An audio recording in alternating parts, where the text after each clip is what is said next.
what the top global news flow is coming in overnight. And let's start and talk about the meeting that the American Secretary of State, Anthony Blinken, who met with the Chinese President Jinping, and this is the first of a kind since 2018. The agenda of this meeting was to keep a check on issues between Beijing and Washington to avoid any conflict. Now, Xi Jinping also said that this high-stake meeting was important as the world needs to see a stable relationship between the two countries.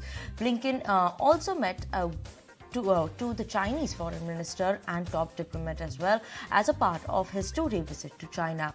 This meet is set to facilitate a summit between President Joe Biden as well as Xi Jinping later on this year.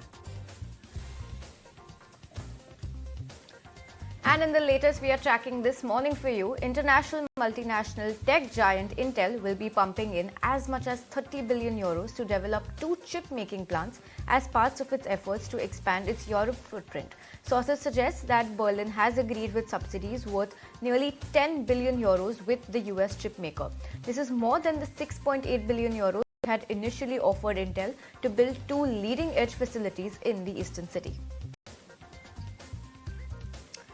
And meanwhile, Warren Buffett's Berkshire Hathaway has wholly owned subsidiary National Indemnity Company has increased stake in 5 Japanese trading firms to average more than 8.5%. Now, the companies involved are Itochu, Marubeni, Mitsubishi, Mitsui, as well as Sumitomo are some of the names coming in there.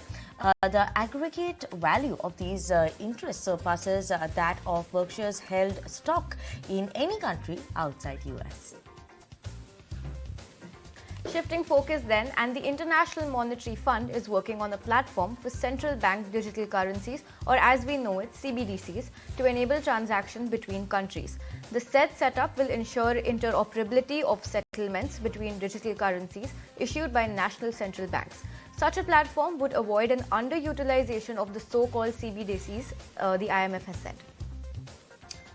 Okay, and let's move up and get some update on the startup world. And coming in on Byju's, and we're seeing the ed-tech giant Byju's has actually slashed as many as 1,000 jobs over the past few days. The layoff comes at a time when the company is involved in a tussle with lenders amid challenging fundraising environment. The said job cuts have impacted middle and senior level employees as the company continues to widen its cost-cutting measures.